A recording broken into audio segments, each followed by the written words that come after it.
Hey guys, welcome back to my channel. My name's Maddie if you're new here, and today I'm going to be telling you about all of the books I read in July. I went off the rails and I read 9.5 books. I'm saying 9.5 because I got pretty far in one but didn't finish it in time. But let's just start with the first book I read, and also if you're new here, please subscribe. I post book videos and book videos only because that's all I do. So I was on vacation the first few days of July and I was reading all of the beach reads. So I started with The Summer of Broken Rules and I loved it. 5 stars, the setting, the characters, their relationship, loved it. Loved it, loved it, loved it.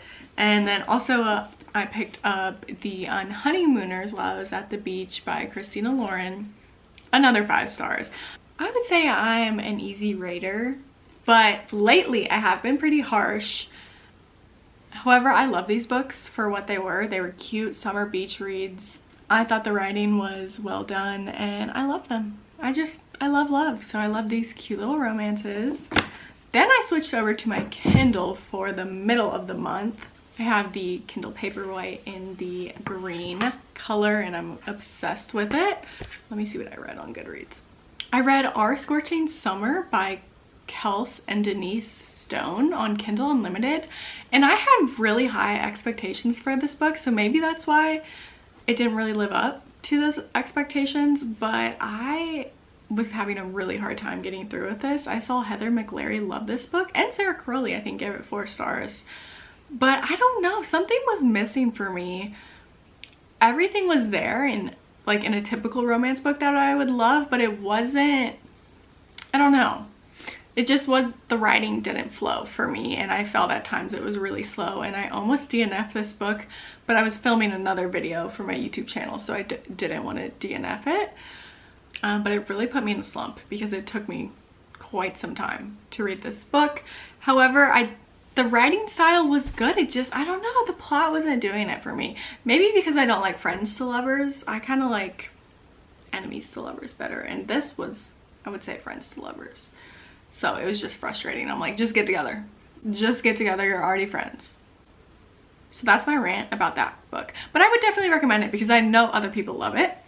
Then I read on my Kindle Never Lie by Frida McFadden. Frida doesn't miss. Another 5 stars. It was a thriller about this couple that went to put an offer in on a house or go tour an open house in the middle of nowhere.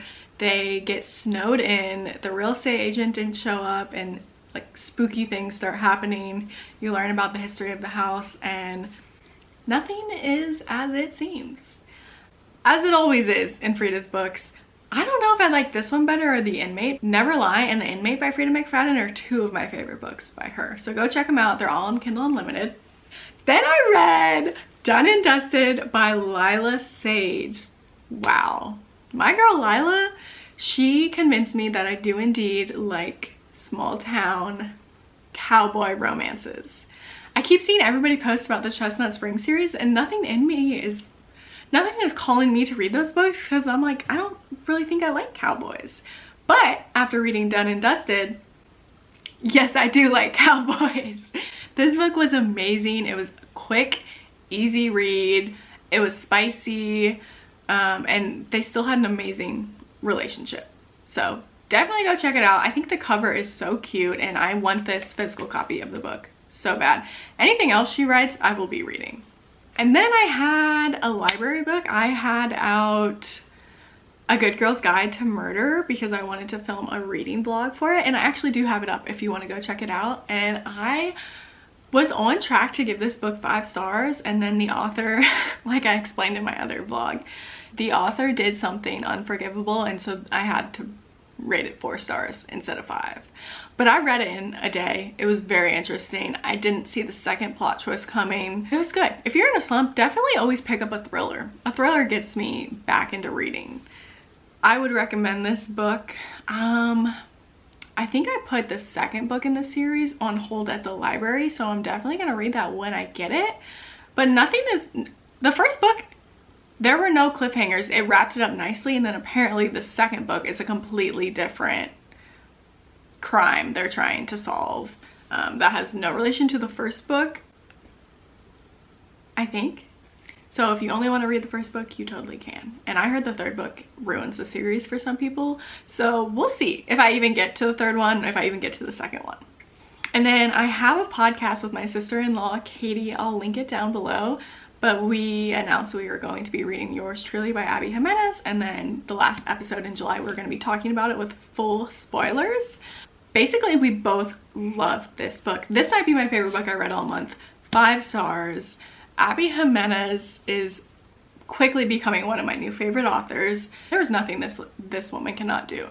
And the tropes in this book, I can't tell you because they will be spoilers, but 5 tropes in this book, and she killed them all. Also, it's part of an interconnected standalone series. The first one is Part of Your World, and then it's Yours Truly.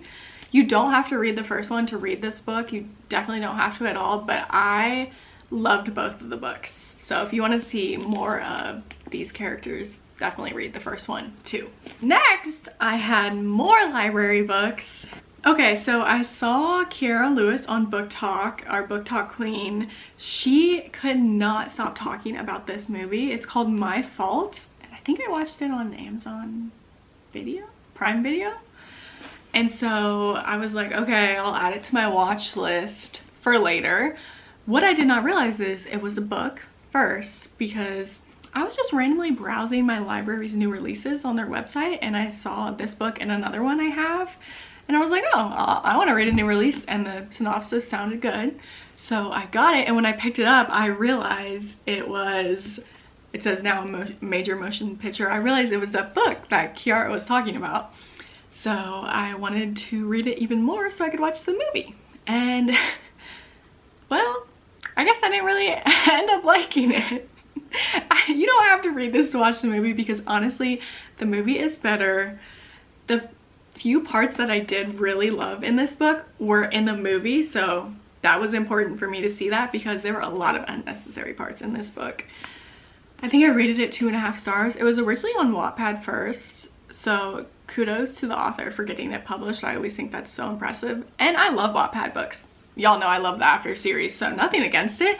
This one just wasn't my favorite like teen romance I've ever read, and it is young adult. There was actually no spice at all. Maybe one scene, but it wasn't shocking. If I had read this when I was in high school, I probably would have given it 5 out of 5 stars though. So if that explains anything, go watch the movie, and apparently they're making a second film too. Then I had Mad Honey out from the library as well, and if I didn't challenge myself to film a video reading only library books for a week, I probably would not have read this, because nothing in me was nothing was calling me to this book.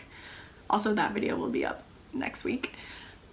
But I am so glad I picked it up, because once I picked it up, y'all, I could not stop. I think I ended up reading this in 2 days. It looks like a really big book right here because this is the large print version, but it's probably just under 400 pages if you don't have the large print. I saw this blow up a few months ago. I think Brooke Michio originally said something about how she loved it, and then it might have been on Book of the Month as well for an option maybe at the end of last year. That's why it kind of blew up. But I am so glad I picked it up. I was on track the whole book to rate it 5 stars, and then the ending just wasn't shocking. It wasn't as, what am I trying to say? The ending wasn't that spooky to me. I wanted it to kind of give me a Frida McFadden twist, but that's definitely not these two authors. That's definitely not Jodi and Jennifer Fanny Boylan. That wasn't the point of the book, is to be like this crazy thriller. It was amazing though for what it was. There are a lot of social issues brought up in this book, and I know people, that's the only criticism I think this book is receiving, really, is it's supposed to just be like a fun mystery with, I don't know, and people are like, why is every social issue in the world brought up in this book? But personally, that didn't bother me. I feel like I learned a lot and I liked it. I don't know. So if people are telling you not to read this book, I am telling you, to go read it. I gave it 4 stars just because the ending wasn't what I was expecting, but I really loved it. There is a lot of talk about bees and honey in this book, obviously because of the title, and those weren't my favorite parts to read. However, I understood the metaphors for what was actually happening in the story, comparing it back to the bees and the hive and the queen bee and stuff like that. So I do understand that. How long did I just talk about that book for? Anyways, definitely recommend. I would recommend this to probably about anyone. Actually, I know a few people I would not recommend it to. Wait, is that it? Oh, okay, and so I said 9.5 because I'm currently reading What Happens After Midnight. This is why I said 9.5, because I did not finish it, but I got about 70% through, so I'm kind of counting that, okay? And this is actually by the same author as The Summer of Broken Rules, K.L. Walther. Hopefully I'm saying that right. But so far I'm not loving it as much as The Summer of Broken Rules. I do like the setting. They're at a boarding school, and I do think the main characters, their relationship is cute, but I know the main criticism for this book is that the summary on the back basically tells you the whole story. And so far, 70% through, that's pretty accurate, but it's exciting to kind of see how we get there. I'm thinking I'm gonna rate this around 3 stars. There were some really cute moments the other day that I was like, ah, because it is a young adult book, and I probably would have screamed if I read this when I was younger again. But right now it's not the same as the other book. Okay, I'm done.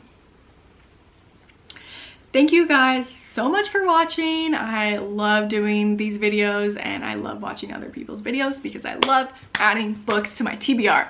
Go follow me on Goodreads, go follow my BookTok, go follow my podcast called Read and Tell on Spotify and Apple Podcasts, and subscribe for more book content. I have a long vlog that is coming soon, probably on Sunday or Monday. So thank you guys so much for watching. Like and subscribe, and I'll see you next week.